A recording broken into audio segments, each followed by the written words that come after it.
There's word today from the Pentagon that 4 American troops have been killed in northeastern Afghanistan near a place called Jalalabad. That's about halfway between the city of Kabul in Afghanistan and the city of Peshawar in Pakistan. So these 4 troops were killed in a part of the world on which Americans have become very, very focused recently. With more troops heading there, more drone-fired missile attacks there, more presidential attention, more diplomatic attention, more American resources of all kinds. Those troops were killed today, as I said, between Kabul and Peshawar by a roadside bomb. Just north of Peshawar, there was another suicide bombing today, a suicide bombing that killed 9 police officers and 10 civilians. Pakistan is not a country that we think of as being at war right now.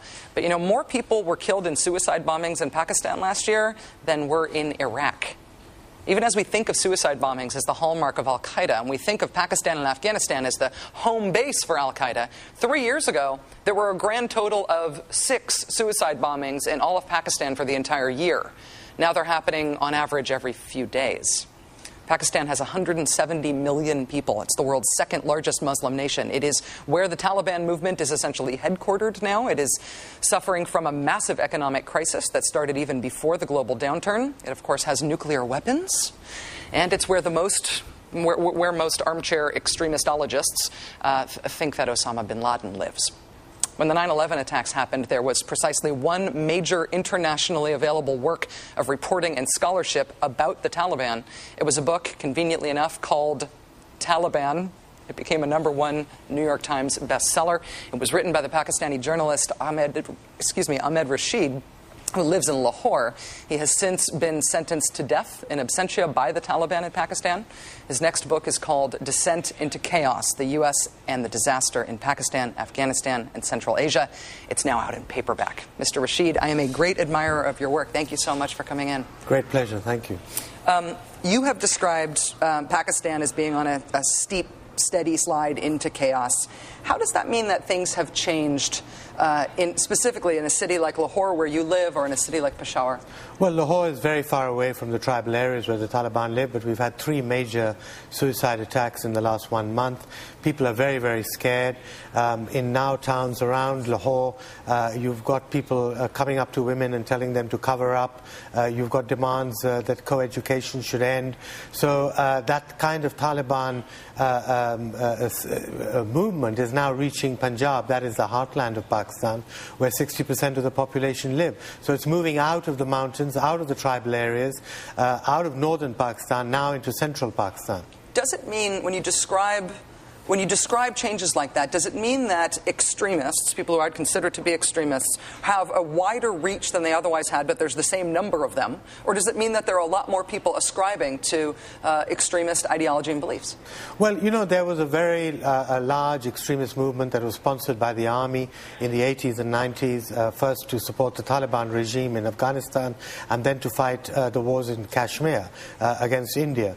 And these extremists have now really all united with the Taliban. There's now a common alliance between them. So what you have is you have the Pakistani Taliban, who initially befriended al-Qaeda and the Afghan Taliban, linking up now to these groups who have either been fighting in Kashmir or were local extremists isolated from one another. Now they've all come together in an alliance, working together basically to topple the government. They want to topple the government of Pakistan, which is remarkable when you consider the origins in terms of the support from the army for extremist groups. It's almost like the groups that they created are now turning back on their benefactors. Exactly, exactly. This is what is the most worrying thing. I mean, and even today the army is still in denial about this. The army still says that the main enemy they face is India. 80% of the Pakistan army is deployed against India. They're not really accepting publicly the fact that the real threat is now internal. And that's what, you know, most Pakistanis now feeling. Is it common wisdom in Pakistan that the idea of the war on terror, that the United States having a presence in that part of the world to combat extremist and terrorist groups, is an American problem and not a Pakistani problem? There's a very widespread belief in, along those lines exactly, and that even the belief that, if the Americans were to leave Afghanistan, all these Taliban would just go home and sit quietly, both in Afghanistan and Pakistan. I don't believe that to be true, simply because the Taliban now have a very concrete political and social agenda, as they've demonstrated in the Swat Valley in northern Pakistan, which they took over after defeating the army, and now the government has conceded Islamic law there, which is in complete contradiction to the constitution. Do you think that the Taliban's going to win? Do you think they're going to be able to topple the government? Well, I mean, they can't win. Pakistan's a big country, and they can't win in the near future. I hope that the army, the government, civil society, plus all the international allies of Pakistan come together and help Pakistan defeat this problem. But it's going to be more and more difficult, because we have, as you said, an economic crisis. We have a political crisis because the politicians are not working together, and plus you have to convince the army to take on these militants. When Pakistan, when Pakistan is discussed now in U.S. politics, and it is a lot more than it used to be, it's in the context of the Afghanistan war. We have so many troops in Afghanistan. They said there will not be troops in Pakistan. But can the U.S. do things in Pakistan that would shore up the government, that would help and not hurt, that could help defeat the Taliban? Well, certainly. I mean, what is happening right now, the U.S. is trying to put together a package of $1.5 billion a year for the next 5 years. The big issue in Pakistan has been the lack of U.S. commitment over long periods of time, and I think this administration is really trying to show that they're going to be committed to Pakistan. So there's an aid package coming.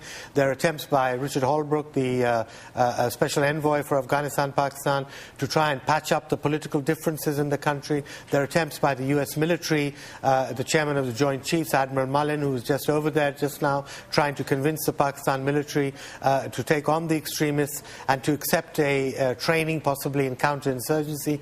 So there are a lot of efforts, and the point is that this administration has just come in. We're just seeing these efforts of the last 2 months since they've been around. The problem with the previous administration was that they had literally ignored Pakistan. They had ignored the problems that were just being swept under the carpet, both by the administration and by the Pakistan army. Ahmed Rashid is the author of Descent into Chaos, the U.S. and the Disaster in Pakistan, Afghanistan, and Central Asia. It is out in paperback. It has a new final chapter. It's sort of mandatory reading for anybody who needs to understand Pakistan, and that's sort of all of us. So, such an honor to meet you. I've been such an admirer of your work. Thank you for coming in.